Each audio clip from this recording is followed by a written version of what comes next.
शिरकत करने के लिए, वो भी थोड़ी देर में हमें ज्वाइन करेंगे। संजय चौधरी बीजेपी के प्रवक्ता है। संजय जी, मैं आपसे जानना चाहता हूं, आप वाकई में इसको लेकर गंभीर हैं या फिर आप चाहते हैं कि इस पर राजनीति हो और इस मामले को जितना बखेड़ा उत्पन्न कर सकें वो करें? अगर आपका मसला सही था तो आपने जो डिसेंट नोट्स थे अपोजिशन मेंबर्स के जेपीसी के, उन्हें डिलीट क्यों किया गया?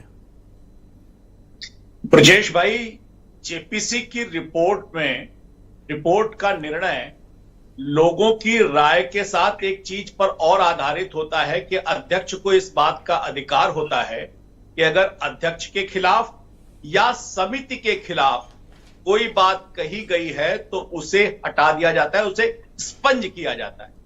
यह भारत की संसद की एक स्थापित परंपरा पहले से लेकर अभी तक बनी है।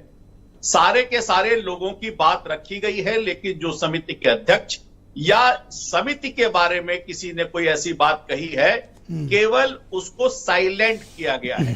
दरअसल जब भी कोई सदस्य बोलता है, जेपीसी में बोले या संसद में बोले, बोलने के बाद उसमें अगर कोई ऐसी बात होती है जो पीठ के खिलाफ होती है, संसद के खिलाफ होती है या परंपरा, पर यहां तो आरोप है कि आपने विपक्षी सदस्यों की असहमतियों को ही हटा दिया। बाद में जब बवाल हुआ तब आपने सहमति दी कि ठीक है, आप शामिल कर लीजिए, हमें कोई एतराज नहीं। तो ये किया क्यों? ब्रजेश भाई, जब रिपोर्ट आती है तो रिपोर्ट पहले चरण के अंदर रिपोर्ट की जो प्रतिवेदन होता है वो शामिल किया जाता है।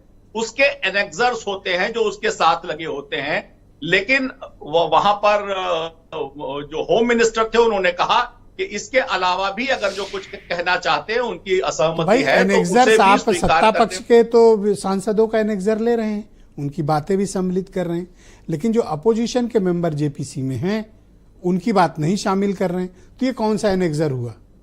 नहीं, देखिए ऐसा है कि जो लोग पहले विरोध कर रहे थे ब्रजेश भाई, वही अब विरोध कर रहे हैं। जो उनका कल तक स्टैंड था वही आज स्टैंड है और वही आगे स्टैंड होगा। तो आपका कर्तव्य था कि आप समुचित रिपोर्ट रखते।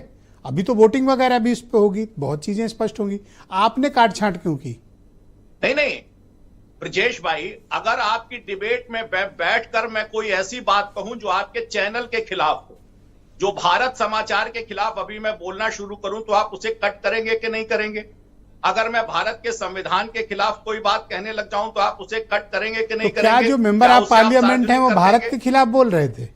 बिल्कुल, उन्होंने कहा ब्रजेश भाई, उन्होंने कहा, देखिए, उन्होंने कहा कि इट इज अनकॉन्स्टिट्यूशनल, और अध्यक्ष के बारे में भी कहा। अनकॉन्स्टिट्यूशनल कहना कोई भारत का विरोध करना नहीं होता सर। नहीं, उन्होंने कहा कि यह समिति ही इसके बारे में काम करने की अधिकारी नहीं है। तो समिति किसने बनाई? समिति तो भारत की संसद ने बनाई ना। तो संसद ने जिस समिति को बनाई उसके सदस्य ही अगर ये कहें कि ये संसद की बनाई हुई समिति ही अनकॉन्स्टिट्यूशनल है, नहीं, जो तो अनपार्लियामेंट्री लैंग्वेज है वो हटे, लेकिन आप असहमति नहीं हटा सकते, ये कहने का तात्पर्य। ना, अगर असहमति की बात नहीं हो रही ब्रजेश भाई, देखिए इसको आप देखिए, असहमति की बात नहीं हो रही है, सारी असहमति उनकी दर्ज है, लेकिन जो उनकी आपत्ति है अध्यक्ष के खिलाफ और समिति के खिलाफ, केवल वही फ्रीज की गई है। और किरण रिजिजू जी ने, संसदीय कार्य मंत्री ने, इसके बाद एक प्रेस करके इस बातों को बिल्कुल पाक और साफ तरीके से सामने रखा। ठीक, अब मेरे साथ ज्वाइंट पार्लियामेंट